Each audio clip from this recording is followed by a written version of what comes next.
వాళ్ళు కూడా ఈ ప్రమాదం గురించి మాట్లాడుతున్నారు. ఒకసారి మనం వాళ్ళతో మనం హలో అండి. Hello, sir. What do you say about the accident?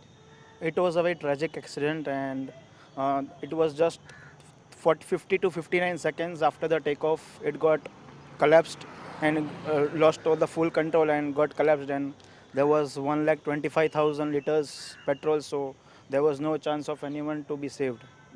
And if it would have blasted here, got collapsed here, then there was a tragic blast. And this was one of my a friend's friend who got burned 30%, and a cylinder got blast and she got burned, and she jumped on the ambulance, and then the ambulance also got blasted, and she came on she went on the auto to a friend's house and got admitted to a personal hospital. What is her work there? She was working in the canteen. There is a mess where doctors were having lunch, some were resting, and so the plane crashed on the mess only. Okay. And the other 3 buildings also got. Sure, injured. Yes, she was injured. Yes. Okay. What she is saying about that incident? She does not have words because she is recovering from the incident. She has suffered. Okay. Then what if that accident 30 minutes before, 30 minutes after?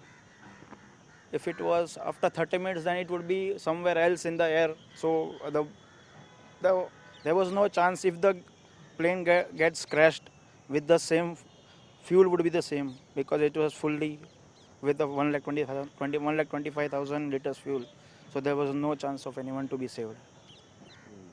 Because it would be the same incident, but the area would be different, else the incident would be the same.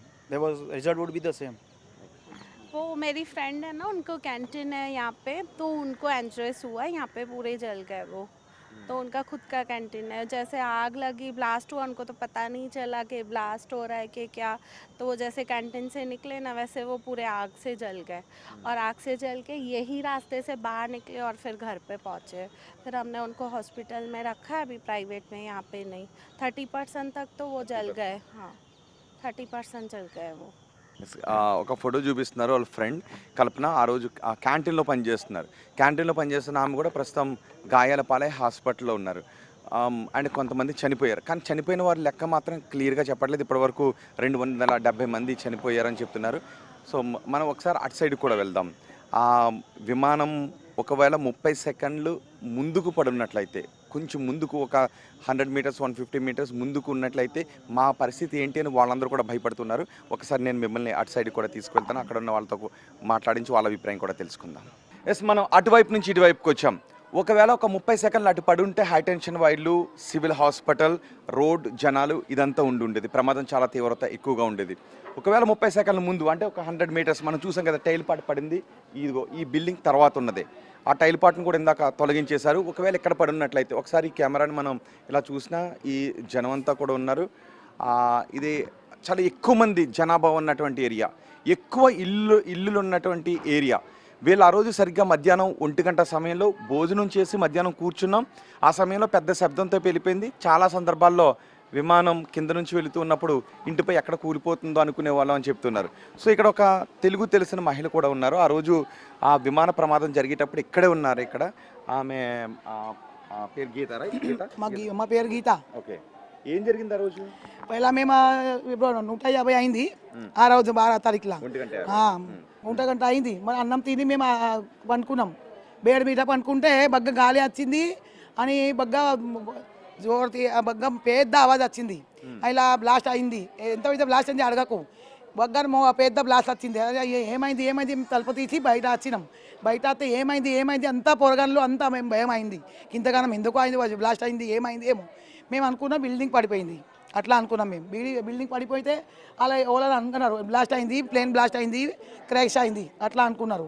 మేము అలా ఎక్కడ అనుకుంటా చూస్తే అంటే మా వెనకకు మా building వెనకనే కింద పడిపోయింది ప్లేన్. అయితే మేము బగ్గానే భయం అయింది. మా ట్రీ ఉంటే కదా, ట్రీని తలిగి కింద పడిపోయింది ప్లేన్. వెళ్దాం. ఆ చెట్టు కూడా ఇక్కడ ఉంది, మనం ఇంత పైనుంచి చూసాం కదా. సో ఆ పడిపోయినప్పుడు ఇల్లు ఊగిందా ఏమన్నా? అంత బిల్డింగ్ తలిగింది, ఊగింది. బగ్గానే మాకు భయం అయింది అని కింద పడిపోయింది. అలా పడిపోతే బగ్గానే మాకు భయం అయింది. భయం అయితే మేము చూసి బయట వెళ్ళాం, ఏమైంది అనుకొని, కానీ బిల్డింగ్ వెనకకు పడిపోయింది. ఆ చెట్టు కూడా తరిగింది. దానికి చూస్తేనే బగ్గాన మాకు భయం అయింది. ఏమైంది అనుకొని మేము బయట తీసితే అంత భయం అయింది మాకు. అయితే ప్లేన్ క్రేష్ అయింది, ప్లేన్ కింద పడింది. బగ్గాన అక్కడ అంతా పొగ అంత మనుషులు చచ్చిపోతే మా బిల్డింగ్ వాళ్ళు పొరగాళ్ళు పోయి తీసిండ్రు అన్ని బాడీలు తీసిండ్రు. పొరగాళ్ళు పోయి ఈ ట్రీ ఉన్నది కదా మా ట్రీ, ఈ ట్రీని తలిగి కింద పడిపోతే మేము చూసినాం, అయ్యో ఇంత దగ్గరికి పడిపోయింది. ఈడ పడుకుంటే మేము చచ్చిపోతున్నాం. చూడు మా బిల్డింగ్ లా దివాలు చూడు అంత పడిపోయింది. దీనికి తలిగి మీద పోయి పడిపోయింది, అంతే చచ్చిపోతాం మేము. ఈ చెట్లు అంతా అన్ని పడిపోయింది చూడండి. ఈ చెట్టు తలిగిది ఇలా ఇన్న వండది, వెనకకి ఇన్న వండ పడిపోయింది పక్కకు. ఇదిగో చూడండి ఒకసారి, ఆ చెట్టు కొమ్మలన్నీ కూడా ఎలా విరిగిపడ్డాయి. ఈ కర్రలన్నీ కూడా ఆ రోజు విమాన తగిలి పడిపోయినవి. పడిపోయింది ఇంకా వెనక ఇది పెద్ద చెట్లు ఉంటే దీనికి తలిగి పడిపోతే 50 మీటర్కి దూరంకు పడిపోయింది. ఈడ పడితే 50 మీటర్ ఇంకా పడుతుంది కదా, మేము చచ్చిపోతున్నాం అన్ని. మాకు బాగా భయం అయింది, పోరగాన్లో ఇంకా భయం అయింది. మేము అన్నం తినలే, ఏం చేయాలా ఏం అర్థమవుతలేదు. నెత్తి కామ్ చేస్తలేదు, గట్లా అయింది. మీరు వెళ్ళారా చూడటానికి వెళ్ళిండ్రు. అంతా అక్కడ అన్ని దగ్గి తలిగింది. ఆకాశం అంతా పూరా ఇంత ఆకాశం మీద నక్కర అంత ఏం చేయాలని ఏం చెప్పాలా ఏం కనిపిస్తలేదు, ఏం యాదాశత్తలేదు. భయం అయింది, భయం అయింది. అన్ని తలిగింది. అంత మనుషులు చచ్చిపోతే అంతా అగ్గి తలిగింది. అక్కడ పేయి మీద పేయి తలిగింది. అంత నాసిపోయింది. మాకైతే భయం అయింది. అబ్బా మామూలుగా ఎంతమంది ఉంటారు ఎప్పుడైనా అందులో కనబడుతుంటారు? ఇంకా కనపడుతూ 300 ఏళ్ళు చెప్తే కూడా తక్కువ. అంత మనుషులు చచ్చిపోయిండ్రు అందరు. ఇంకా డెడ్ బాడీ అంతా తింటుండ్రు.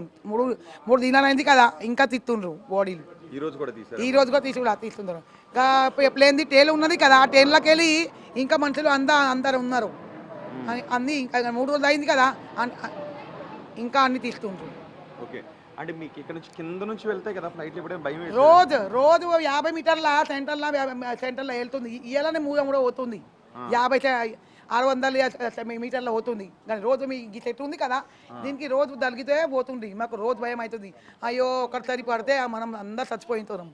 ఇదే చెట్టుకు తలిగితే పోతుంది ఖాయం, రోజు అని. ఇప్పుడు కూడా తలిగి పడిపోయింది 50 మీటర్ సెంటర్లో.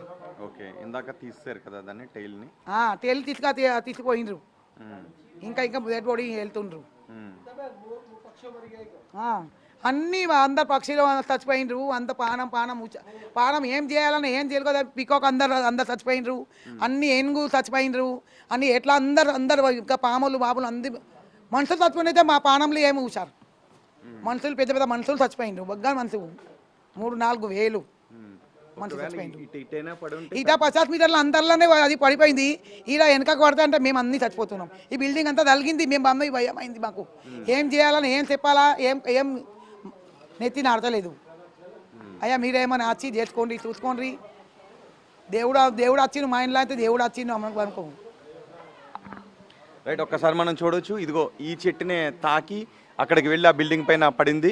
సో 50 మీటర్ల తర్వాత ఇక్కడ నుంచి సరిగ్గా 50 మీటర్లు. ఒకవేళ అది ఒక 10 మీటర్లు ఇటువైపు కనుక ఉన్నట్లయితే ఈ ఇంటిపై నుంచి వెళ్ళి ఉండేది, ఈ ఇంటికి కూడా డ్యామేజ్ అయ్యేది. అలా కాదు, 50 మీటర్లు వెనక్కు పడి ఉన్నట్లయితే ఇదిగో మొత్తం వీళ్ళ కాలనీ అంతా పెద్ద ప్రమాదమే జరిగి ఉండేది. ఎందుకంటే ఏకంగా 1,25,000 లీటర్ల ఫ్యూల్ అందులో ఉంది కాబట్టి, అది ఆ బిల్డింగ్ పైన పడింది కాబట్టి అక్కడ ఆ మిగిలిన ఫ్రంట్లో ఉన్న బిల్డింగ్స్ అన్నీ కూడా అడ్డొచ్చాయి కాబట్టి ఆ ఫ్యూల్ వెళ్ళి వాటికి తగిలింది. కానీ ఇక్కడ ఇవన్నీ కూడా చిన్న భవనాలు. ఒకవేళ 50 మీటర్ల ముందు కనుక ఈ ప్రమాదం పడుంటే అది ప్రపంచ చరిత్రలోనే అత్యంత దయనీయమైనటువంటి ఒక పెద్ద ప్రమాదంగా మిగిలిపోయి ఉండేది. మమ్మల్ని ఆ దేవుడు కాపాడాడు అని వాళ్ళు అంటారు. దేవుడు కాపాడింది, దేవుంది లాక్ ధన్యవాద్, లాక్ మెహర్బానీ. ఆ దేవునికి అందరు చెప్తున్నాం, మేమేం ప్రార్థన చేసుకుంటాం. ఇప్పుడు ఓళ్ళకు ఇట్లా కావద్దు. అందరు బగ్గా మనుషులు చచ్చిపోయినరు. 3-4 వేలు చచ్చిపోయినారు అందరు. మొత్తం మాకు బతుకున్నారు పావు కాడిండ్రు. సో మొత్తానికి ఒక్క 30 సెకండ్స్ అటు ఇటు అయ్యున్నట్లయితే ఈ ప్రమాద తీవ్రతే చాలా ఎక్కువగా ఉండేది. మధ్యలో మాత్రమే కొంచెం చిన్న ప్లేస్ ఖాళీ స్థలం ఉంది, అక్కడ చెట్లు ఉన్నాయి. ఒకవేళ అక్కడ కనుక పడున్నట్లయితే ఆ ప్రమాద తీవ్రత చాలా తక్కువగా ఉండేది. బహుశా విమానం పేలుండి ఉండేది కాదేమో, ఒకవేళ ఆ స్థాయిలో పేలిపోయి ఉండేది కాదేమో. బహుశా బిల్డింగ్లో ఇరుక్కుపోయింది కాబట్టి, బిల్డింగ్లో కూలిపోయింది కాబట్టి, క్రాష్ ల్యాండ్ అయింది కాబట్టి అక్కడ ఆ ప్రమాదం ఆ స్థాయిలో ఉంది, విమానం పేలిపోయింది. కానీ ఇప్పుడు డీజీసీఏ, బోయింగ్ అందరూ కూడా దీన్ని పరిశీలిస్తూ ఉన్నారు. ఒక కమిటీ కూడా వేశారు, ఈ ప్రమాదానికి కారణం ఏంటి అని ఒక కమిటీ కూడా వేశారు. సో కమిటీ రిపోర్ట్ ఏం తెలుస్తుంది, 3 నెలల తర్వాత కమిటీ నివేదిక వస్తుందని కూడా చెప్తున్నారు. Civil aviation minister Rammohan Naidu కూడా అదే విషయాన్ని చెప్పారు, ప్రధాని కూడా చెప్పారు. ఒకవేళ ఇందులో మానవ తప్పిది ఉంటే ఖచ్చితంగా వాళ్ళని కఠినంగా శిక్షిస్తామని చెప్తున్నారు. భవిష్యత్తులో ఇలాంటి ప్రమాదాలు జరగకుండా చూస్తామని చెప్తున్నారు. సో చూద్దాం మరి ఎటువంటి చర్యలు తీసుకుంటారు. మరోవైపు ఇప్పటికీ కూడా బాడీస్ని వాళ్ళకి అప్పగించలేదు, డిఎన్ఏ పరీక్షలు చేయలేదు. ఇంకా విజయ్ రూప్ అనే బాడీని కూడా రేపు బహుశా అప్పగించే అవకాశం ఉంది. ఆయన బాడీని కూడా ఇంతవరకు ట్రేస్ చేయలేకపోయారు. సో ఇప్పటివరకు 270 మంది చనిపోయారని చెప్తున్నారు. 140కి దాటి 140 వరకు మాత్రమే మృతదేహాలని అందులో భద్రపరచాలు దొరికాయని ఉన్నారు. సో మిగిలిన లెక్కపై మాత్రం, మిగిలిన సంఖ్యపై మాత్రం ఒక సందిగ్ధత కనిపిస్తుంది. కొంతమంది చెప్తున్నారు 260 వరకు మృతదేహాలు వచ్చాయని, 140 వరకు మాత్రమే వచ్చాయని, చాలామంది మిస్ అయిపోయాయి వాళ్ళ బాడీస్ అని చెప్తున్నారు. సో క్లియర్ కట్గా మాత్రం లెక్క గురించి, ఎంతమంది చనిపోయారు, మరణాల గురించి చెప్పట్లేదు. 241 మంది ఫ్లైట్లో ఉన్నారు, 242 మంది, అందులో 241 మంది చనిపోయారు. సో ఈ మెడికల్ హాస్టల్కి సంబంధించి అంటే ప్రయాణికులు కాకుండా ఇతరులు ఎంతమంది చనిపోయారన్న దాని గురించి ఒక స్పష్టమైన లెక్క మాత్రం తేలడం లేదు. ఇప్పటికీ మృతదేహాలు ఆ సివిల్ హాస్పిటల్లోనే ఉన్నాయి. బహుశా డిఎన్ఏ శాంపిల్స్ అన్ని సేకరించిన తర్వాత, వాటిని విశ్లేషించిన తర్వాత వాళ్ళ సంబంధికులకు ఫోన్ చేసి వాళ్ళ బాడీని అప్పగించే అవకాశం ఉంటుంది. మరి చూద్దాం, ఈ ప్రమాదానికి కారణం అయితే ఏం కారణం అని తేలుస్తారు.